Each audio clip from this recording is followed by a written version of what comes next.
Welcome to another video in our Taking Care of Business series. In this video, I'm going to explain what a self-managed super fund is and some of the advantages and disadvantages. Let me say right up front, while the number of self-managed super funds in this country has exploded in recent years, they are not for everyone, and you really must seek professional advice before you go down the self-managed super fund pathway. Let's start by explaining what a self-managed super fund is. Basically, it's a do-it-yourself superannuation fund, and the sole purpose is to provide retirement benefits to its members.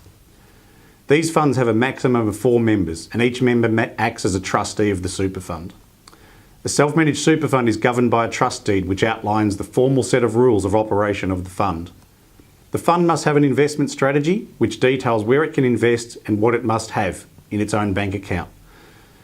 Your own self-managed fund requires an annual audit, plus they need to lodge a tax return with the ATO. There are 5 main advantages of having your own self-managed super fund. Firstly, you have more control over where you invest your retirement savings. As a trustee of your own fund, you can control where your retirement savings are invested. You can transfer personally owned shares and self-managed funds into your self-managed super fund, and you can devise your own investment strategy and actively manage your portfolio as the markets change. Your own self-managed fund also provides portability because your account stays with you wherever you go, provided you remain within the framework of Australia's superannuation laws.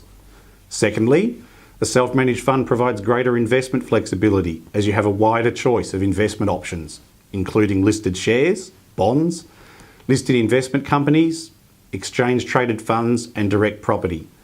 A self-managed fund can also own business real property, and that is property used wholly or exclusively for business purposes.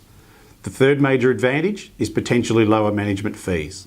Unlike retail and industry-based funds, the members of a self-managed fund can combine their assets to accumulate retirement funds. This can provide a more cost-effective outcome because a self-managed fund with pooled assets in excess of $200,000 can reduce the average cost of maintaining the fund to below 1% per annum.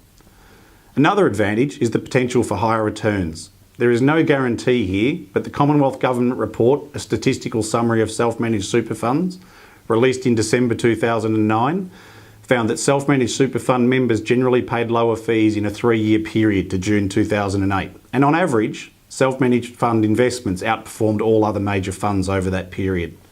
Finally, the self-managed fund provides some key tax concessions. They have a flexible structure, provide families with a vehicle to pool their resources and grow their wealth.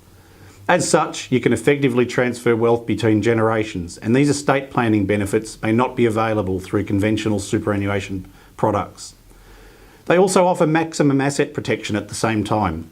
Earnings in your fund are taxed at concessional rates of 15%, and capital gains on investments are held in your fund are taxed at an effective rate of 10% if they're held for longer than 12 months. They also provide maximum flexibility in establishing and managing pensions. So while these advantages certainly make a self-managed fund sound attractive, there are regulations and responsibilities on the trustees.